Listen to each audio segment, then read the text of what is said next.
IT engineer दंपत्ति ने हत्या के अपने जुर्म को छुपाने की तमाम कोशिश की।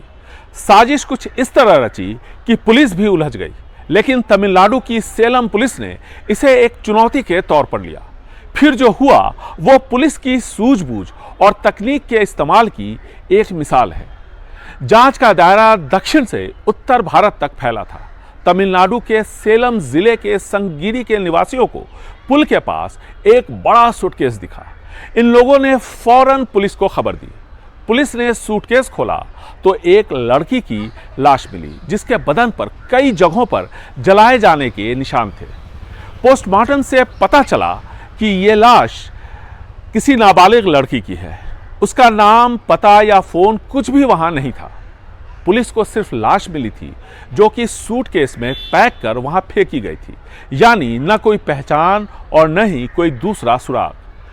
न ही 14 से 18 साल की उम्र के किसी लड़की की गुमशुदगी की रिपोर्ट आसपास के थाने में दर्ज करवाई गई थी। सेलम के एसपी गौतम गोयल ने अपनी टीम को जांच में लगाया, इस हिदायत के साथ कि कातिल जल्द से जल्द पकड़ा जाना चाहिए। पुलिस का फोकस अब सूटकेस पर था। सूटकेस नया था, ऐसे में पहले पुलिस ने ऑनलाइन शॉपिंग पोर्टल से लेकर दुकानों की छान मारी, लेकिन कुछ ठोस हाथ नहीं आया। यह नहीं पता चल पाया कि सूटकेस किसने खरीदा था। ऐसे में पुलिस ने लाश की हालत और पोस्टमार्टम रिपोर्ट की बुनियाद पर हाईवे पर लगे सीसीटीवी फुटेज की तलाश शुरू की। 28 तारीख की रात एक कार उस जगह पर रुकी दिखी, तकरीबन 11:30 बजे के आसपास, जहां लाश के साथ ब्रीफकेस मिला था। लाश ठिकाने लगाने के लिए पार्किंग लाइट ऑन कर रखी थी, क्योंकि यह गाड़ी हाईवे पर थी। पुलिस को शक हुआ। पुलिस ने आरटीओ से कार की डिटेल निकाली। कार के मालिक की पहचान 41 साल के अविनाश साहू के तौर पर हुई। वो आईटी इंजीनियर हैं और बेंगलुरु के एक सॉफ्टवेयर फर्म में काम करते थे। और साहू ने पुलिस को बताया कि उनकी पत्नी भी सॉफ्टवेयर इंजीनियर हैं, जो कि बेंगलुरु में ही काम करती हैं, और उनका नाम अश्विन पटेल। पुलिस ने उनसे संपर्क किया तो उन्होंने ऐसी किसी भी वारदात में शामिल होने से इनकार किया, लेकिन पुलिस को शक हो चुका था। पुलिस के संपर्क करने के बाद अविनाश ने अपना फोन बंद कर दिया।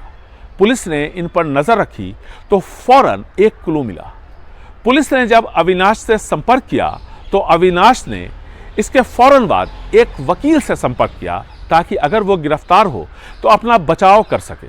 और अगले ही दिन वकील को तकरीबन 5 लाख रुपए के आसपास ट्रांसफर किया गया। पुलिस का शक अब पुख्ता हो गया। पुलिस ने अविनाश का लोकेशन ट्रैक किया तो ये उड़ीसा के जैसपुर में मिला। एक टीम सेलम पुलिस की वहां भेजी गई। इसी बीच अविनाश ने अपनी पत्नी अश्विन को उड़ीसा बुलाया। वो बेंगलुरु से जैसे ही भुवनेश्वर स्टेशन पर उतरी, वहां सेलम पुलिस ने उसे गिरफ्तार कर लिया। फिर दोनों को बेंगलुरु और यहां से सेलम ले जाया गया। पूछताछ से जो जानकारी सामने आई वो इंसानियत को शर्मसार करने वाली है। दरअसल जिस लड़की का शव मिला था उसका नाम सुमैना है। 15 साल की सुमैना अनाथ थी, राजस्थान की रहने वाली थी। अविनाश के पिता अनाथ आश्रम चलाते हैं। वहां से अविनाश सुमैना को लेकर बेंगलुरु आया और पिछले 3 महीनों से अविनाश के घर पर सुमैना काम कर रही थी। सूटकेस में लाश 29 सितंबर को मिली थी। 27 सितंबर यानी घटना वाले दिन सुमैना पानी गर्म कर ले जा रही थी। गलती से गर्म पानी अविनाश साहू पर गिर गया। इससे अविनाश साहू जल गए। उन्होंने अपनी नौकरानी को थप्पड़ जड़ दिया, वो गिर गए। इतने में अविनाश साहू की पत्नी अश्विन पाटिल वहां पहुंची।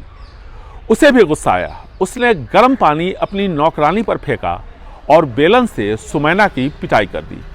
सर पर लगे चोट की वजह से सुमैना की मौत हो गई।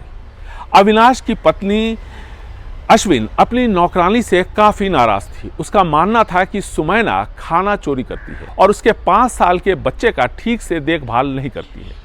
इससे सुमैना से वो काफी नाराज थी। उसने अपना आपा खोया और गुस्से में सुमैना की जमकर बेलन से पिटाई कर दी। सर पर गंभीर चोट सुमैना की मौत की वजह बनी। सुमैना की मौत के बाद पति पत्नी ने बाजार से सूटकेस खरीदा, सुमैना की लाश उसमें रखी और फिर सेलम के संघगिरी में फेंक दिया और वहां से वापस लौट आए। इस इंजीनियर दंपत्ति को भरोसा हो गया कि उनका जुर्म छुप गया है, क्योंकि जिसकी हत्या उन्होंने की उसका कोई अपना नहीं था और इन लोगों ने लाश को ठिकाने लगा दिया था। ऐसे में इन्हें भरोसा था कि उन पर अब किसी को शक नहीं होगा। लेकिन सेलम पुलिस की सूझबूझ और तकनीक ने इस आईटी दंपत्ति का राजफाश कर दिया। इनका 5 साल का एक बेटा भी है। इनकी करनी का फल अब इस बच्चे को भुगतना होगा जो इस उम्र में अपने माता पिता से अलग हो चुका है। बेंगलुरु से कैमरामैन कुमार के साथ निहाल किदवई, एनडीटीवी इंडिया।